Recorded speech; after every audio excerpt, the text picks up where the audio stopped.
بعد فأعوذ بالله من الشيطان الرجيم بسم الله الرحمن الرحيم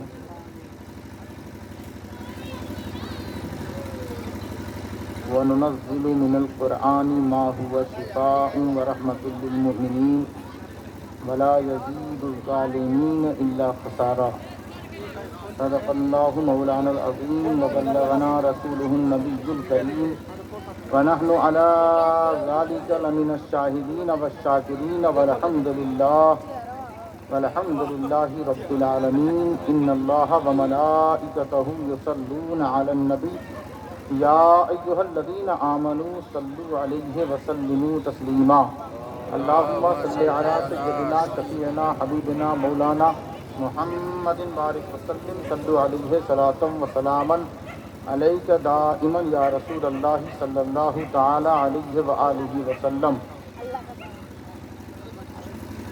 حضرات محترم، ہلو نانا کے بغلیہ میں کھڑا ہوا آج کے اس دور میں مرض تو زیادہ اور شفا کے لیے جگہیں اب لوگوں کے لیے تنگ ہوتی جا رہی ہیں. ہر رات میں ایک نئی بیماری آ رہی ہے، لیکن ہم شفا تک کیسے پہنچیں؟ کہاں جائیں؟ کون سی گولی لیں؟ کون سی دوا لیں؟ کون سا انجیکشن لیں؟ ہمارے سامنے ایک بہت بڑا مسئلہ درپیش ہے،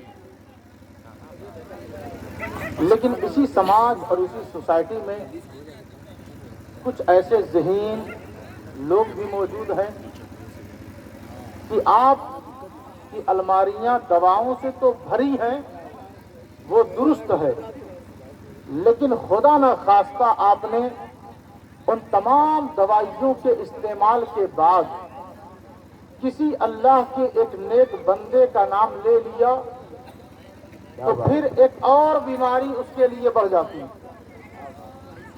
کہ کیسے آپ نے کسی ولی کا نام لیا. اب مریض کہتا ہے کہ میں دوا کھاتے کھاتے تنگ آ گیا، میرے پیٹ میں میرے جسم میں اب دانے کم ہیں، دوائیاں زیادہ ہیں، تو شفا لینے کے لیے کسی دربار ولی میں، کسی دربار بندے خاص میں، کسی نبی کے غلام کی بارگاہ میں ہمیں جانا پڑے گا. تو وہ شخص کہتا ہے کہ یہاں جانا، ایسے درباروں میں جانا سراسر حرام اور شرک ہے. وہ اور بات ہے کہ اس نے کبھی کسی مکتب، کسی مدرسے کا رخ بھلے نہ کیا ہو، لیکن ایسی جگہ پر آ کر وہ بڑا زوردار فتویٰ دیتا ہے. اب ذرا ہم اسی عقیدے کے مطابق ہم قرآن سے پوچھیں کہ قرآن تو بتا کہ شفا کہاں ہے. یہ جتنے افراد، جتنے احباب، جتنے لوگ یہاں کافی دیر سے 4-5 گھنٹوں سے جو یہاں جم کر بیٹھے ہوئے ہیں، انہیں کسی ہاسپٹل میں جانا چاہیے تھا، کسی ڈاکٹر کے پاس جانا چاہیے تھا. اس شب اس رات یہ یہاں کیا کر رہے ہیں؟ تو وہ فتویٰ باز تو کہے گا کہ وہ شرک اور ناجائز کر رہے ہیں، لیکن ہم کسی فتویٰ باز ملا کو نہیں بلکہ اللہ کے کلام کو ماننے والے لوگ ہیں. کہا وہ ننزل من القرآن، ہم نے اتارا ہے قرآن کو. کسی ادیب، کسی کم پڑھے لکھے جاہل نے نہیں، بلکہ اس نے قرآن اتارا ہے کہ جس نے نبی کو اپنا علم دیا تو اب ساری کائنات ایک طرف ہو جائے اور میرے نبی کا علم ایک طرف ہو جائے، مقابلہ نہیں کر سکتی ہے. سبحان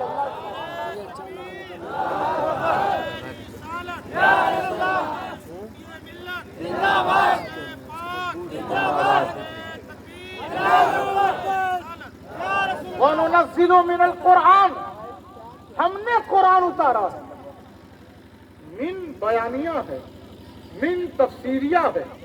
وَنُنَزِّلُ صرف کہہ کر خاموش ہو سکتا تھا، مگر اس نے بیان اور تفسیری الفاظ میں سے من کو لا کر اس نے کہا کہ میں نے اتارا ہے تو قرآن اتارا ہے۔ پروردگار تو نے زبور بھی تو اتارا ہے، تو نے توریت بھی تو اتارا ہے، تو نے انجیل بھی تو اتارا ہے، کہا ان سب کو اتارا ہے، مگر یہ تو دیکھ وَنُزِّلَ عَلَى محمد، میں نے محمد پر کیا اتارا ہے۔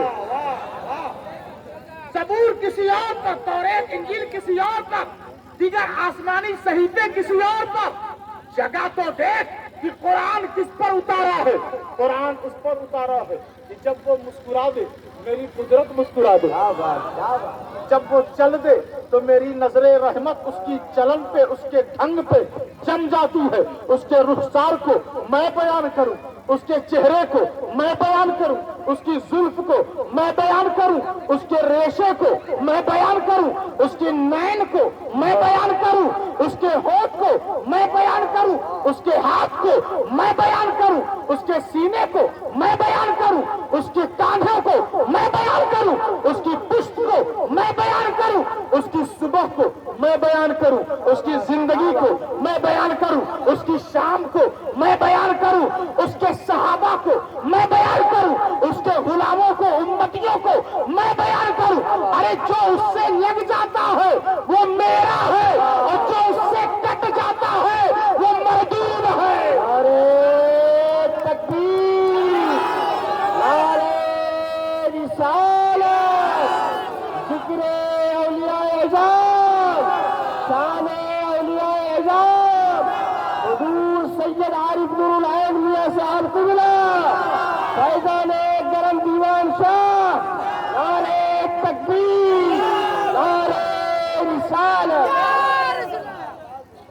قرآن کا تعارف وہ رشد سے کروا سکتا تھا جیسا کہ دیگر جگہوں پر کروایا، وہ قرآن کا تعارف ہدایت سے کروا سکتا تھا جیسا کہ بعض جگہوں پر اس نے کیا، قرآن کی پہچان وہ رحمت سے کروا سکتا تھا جیسا کہ اور جگہوں پر اس نے کروایا۔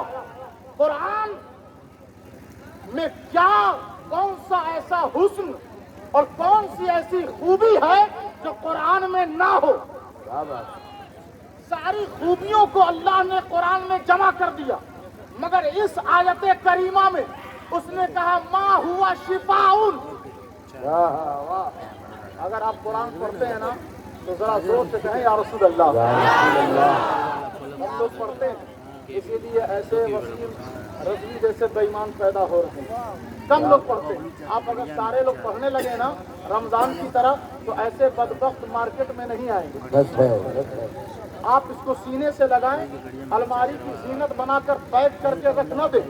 جس دن آپ نے روز دیکھنا شروع کر دیا سب کو پتا چل جائے گا کہ اگر ہم نے قرآن اور اسلام کے خلاف بولا تو اس کو پڑھنے والے اور سینے سے لگانے والے غافل نہیں، ذاکر ہیں، بیدار لوگ ہیں، وہ جان چکے ہیں کہ ہم کتنے بیدار ہیں۔ اس لیے ہماری عبادت گاہوں پر، ہماری عقیدت کی جگہوں پر، ہمارے قرآن اور ہمارے اسلام پر یہ تو ابھی تو کچھ نہیں ہے، آگے بہت کچھ ہونا باقی ہے۔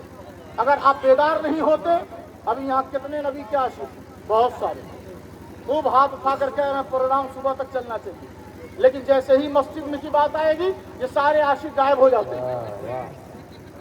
ابھی چادر پوشی ہو رہی تھی، عاشقوں کا پتہ نہیں تھا، تو عاشق وہ ہوتے ہیں جو ہر جگہ پہچانے جائیں، ہر جگہ جانے جائیں۔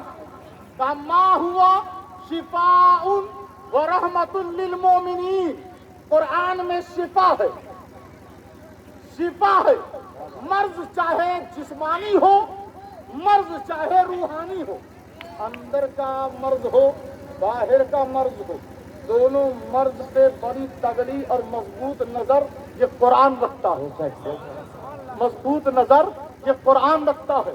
جب ہم تلاوت کرتے ہیں نا اس زبان سے تو اس کو بھی صاف کرتا ہے، اور جو روح کی زبان ہے اسے بھی صاف کرتا ہے۔ جب ہم قرآن دیکھتے ہیں نا اس نظر سے تو اس نظر کو بھی طاقت دیتا ہے اور روح کی نظر کو بھی طہارت دیتا ہے۔ جب ہم قرآن اپنے ہاتھوں پہ لے کے سینے سے لگاتے ہیں نا تو ہمارے سینے کو بھی ستھرا کرتا ہے اور روحانی جرأت کو بھی مضبوط بناتا ہے۔ تو قرآن پڑھے، قرآن، یہی وجہ ہے کہ حافظ اور امام سستے ہو گئے، کیونکہ لوگوں نے قرآن کو ہی سستا بنا دیا۔ اس کو ترجیح دے، اس کو اہمیت دے۔ قرآن پڑھانا کوئی معمولی بات نہیں ہے۔ قرآن پڑھانے والوں کی عزت کرو، عزت کرو۔ ان لوگوں کی عزت کیا، دیکھا کیسے چلنے لگے، ٹائی لگا لیا، خوبصورت پینٹ پہن لیا، خوبصورت شرٹ پہن لی، بال جھاڑ لیا، اور جھاڑ کر ایسے زوم میں، ایسے گھمنڈ میں اترانے لگے جیسے لگتا ہے کہ اس پوری کائنات میں ان سے بڑا کوئی ہے ہی نہیں۔ غلطی آپ کی ہے، آپ نے قرآن کو علم سمجھا ہی نہیں، دوسری کتابوں کو تو علم سمجھا۔ پوچھتے ہیں کیا پڑھا؟ قرآن پڑھا؟ نہیں، اس کے علاوہ بتائیں کیا پڑھا؟ اس کے علاوہ بتائیں۔ ارے صاحب قرآن پڑھا ہے؟ نہیں، اس کے علاوہ بتائیں۔ قرآن علم نہیں ہے؟ آج ابو بکر صدیق کا نام جو پورے عالم میں گونج رہا ہے، یہ اسی عالم کا نام ہے جس کے سینے میں قرآن ہے۔ مولا علی مشکل کشا کا نام جو چمک اور دمک رہا ہے، یہ کسی اور سبجیکٹ کی وجہ سے نہیں، قرآن کی وجہ سے۔ قرآن سے قریب ہو تو کہا قرآن میں شفا ہے۔ ایک نبی کی بات قرآن میں موجود ہے، وہ کہتے ہیں وَإِذَا مَرِضْتُ فَهُوَ يَشْفِينِ، جب میں بیمار ہوتا ہوں نا تو وہ مجھے شفا دیتا ہے۔ کیا بات، کیا بات۔ اس آیت کو سب پڑھتے ہیں، سنی تو پڑھیں گے، سنی کسی ایک آیت پہ عمل نہیں کرتے، بلکہ وہ 30 پاروں کو لے کے چلتے ہیں۔ جماعت کے لوگ ہوں وہ بھی اس آیت کو مانتے ہیں، دیوبندی وہابی ہوں وہ بھی اس آیت کو مانتے ہیں، ہر مکتبہ فکر کے لوگ اس آیت کو مانتے ہیں۔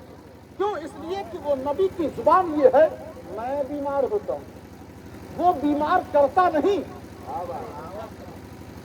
لوگ کہتے ہیں میں نماز پڑھتا ہوں پھر بھی پیٹ میں درد ہے، چھوڑ دی نماز۔ میں روزہ رکھتا ہوں پھر بھی کمزور ہوتا جا رہا ہوں، روزہ چھوڑ دیا۔ تو یہ کبھی نہ سوچیں کہ جب آپ عبادت کریں گے تو کبھی بیمار نہیں ہوں گے۔ ارے سارے عابدوں کے جو سرتاج ہیں ان کی تو گردن ہی کٹ گئی۔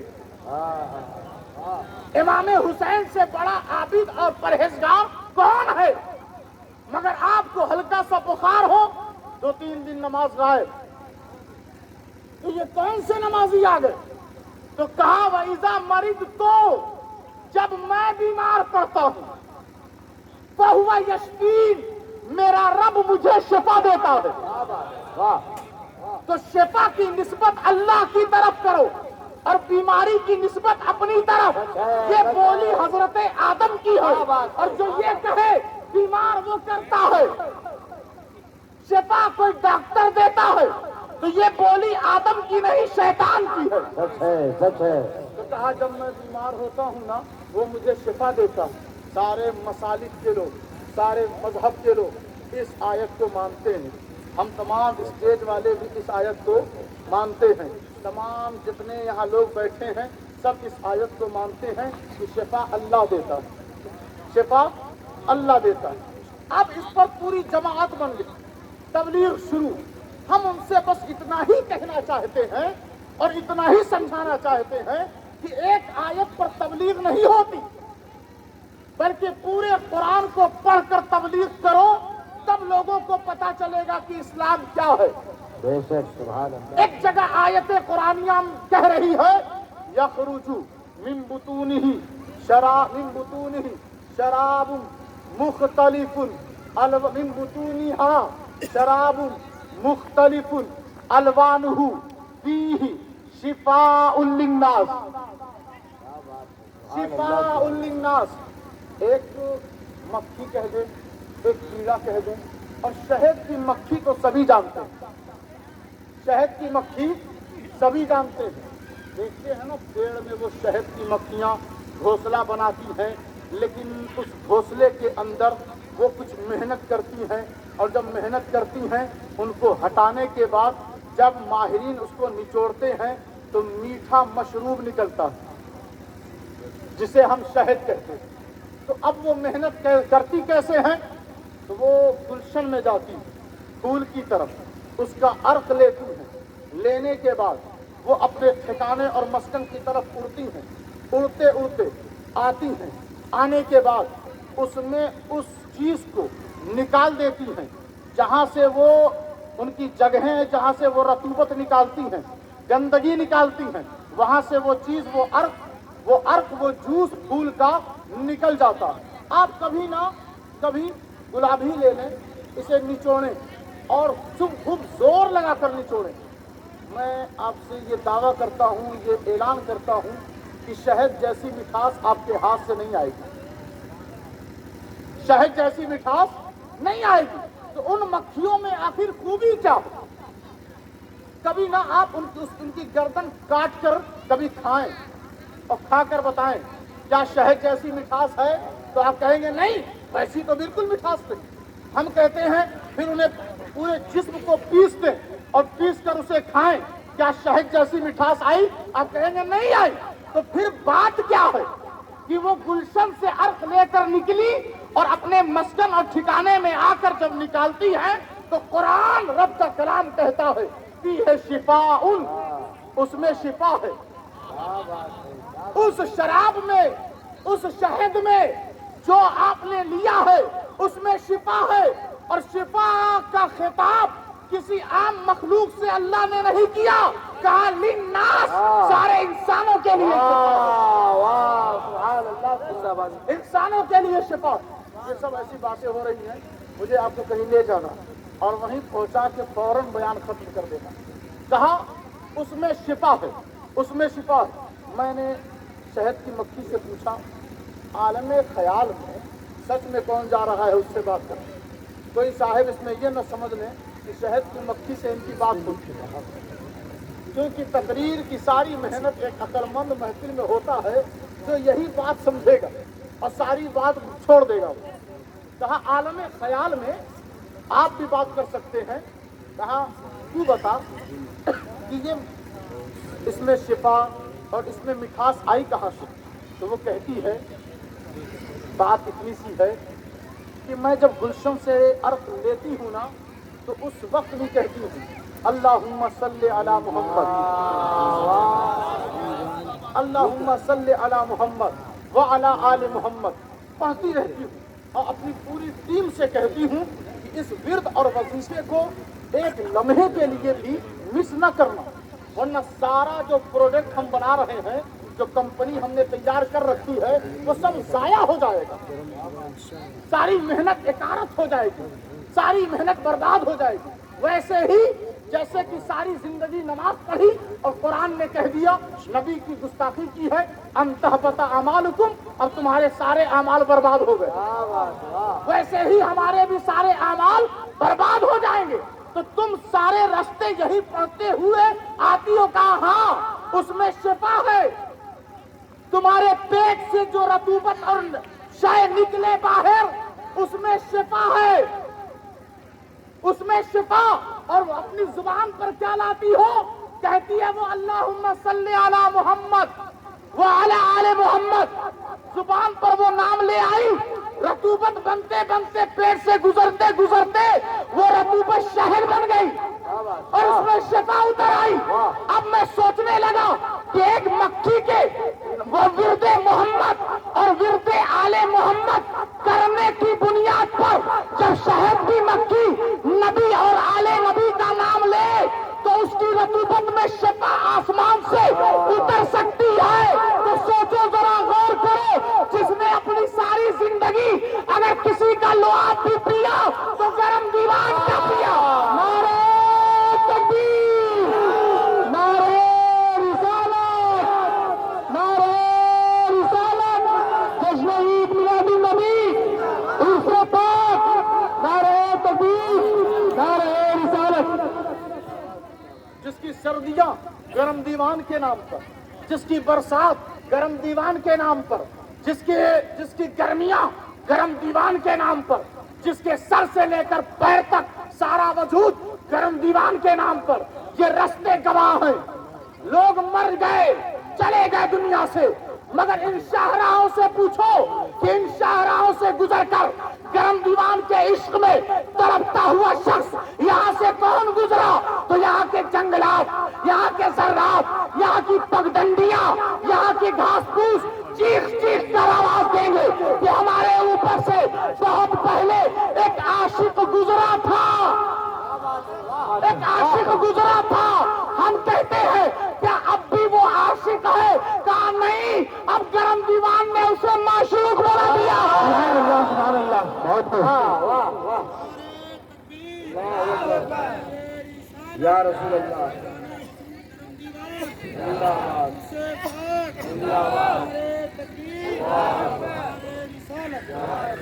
نبی کے معشوق، علی کے معشوق، نبی کے معشوق، علی کے معشوق، مگر جب ایک صحبت ولی اور صحبت آل نبی کی بارگاہ میں یہ بندہ خاص جاتا ہے، ایک دیوانہ پہنچتا ہے، تو حضرت گرم دیوان نے فرمایا کہ اب نبی کا معشوق تو ہے، علی کا معشوق تو ہے، مگر اب سند مجھ سے لیتا جا، سند مجھ سے لیتا جا۔ اور کہا اب دنیا تو نے جو میں نے تجھے اگلدان دیا تھا کہ ایسی جگہ پہ ڈالنا کہ کسی کا پیر نہ پڑے، کہاں پھینکا؟ تو آپ سہم گئے کہ کہیں کوئی بے ادبی تو نہ ہو گئی، کہیں کوئی گستاخی تو نہیں ہو گئی۔ کہا گھبرا مت، کہاں پھینکا؟ کہا حضور والا آپ نے فرمایا تھا ایسی جگہ پہ ڈالنا کہ کسی کا پیر نہ پڑے، ورنہ اس کے پیر میں تکلیف بلا وجہ وہ پریشان ہوگا۔ کہا حضور جب آپ نے یہ فرمایا تھا نا تو میں نے وہ اگلدان ایسی جگہ پہ ڈال لیا ہے کہ اب کسی کا پیر یہاں نہیں پڑے گا۔ میں نے اسے پی لیا ہے، میں نے اسے پی لیا ہے، میں نے اسے پی لیا ہے، میں نے اسے پی لیا ہے۔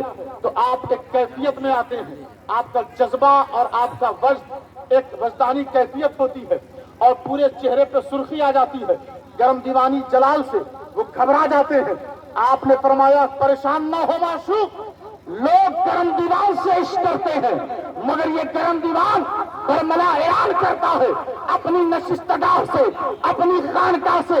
یہ خانقاہ کوئی معمولی خانقاہ نہیں، دھاوا شریف، بلکہ ان نشانیت ہوئے ابتر کی جو صدا نبی نے لگائی تھی کہ دشمن علی اور دشمن نبی اور دشمن حسین تو ختم ہو جائیں گے، مگر میری آل قیامت تک باقی رہے گی۔ گرم دیوان کی خانقاہ کل بھی تھی، آج بھی ہے اور قیامت تک جاری رہے گی، مگر اس جاری خانقاہ سے ایک جاری پیغام بھی لیتا جا۔ دنیا گرم دیوان سے عشق کرتی ہے، مگر گرم دیوان تجھ سے عشق کرتا ہے۔ سبحان اللہ، سبحان اللہ۔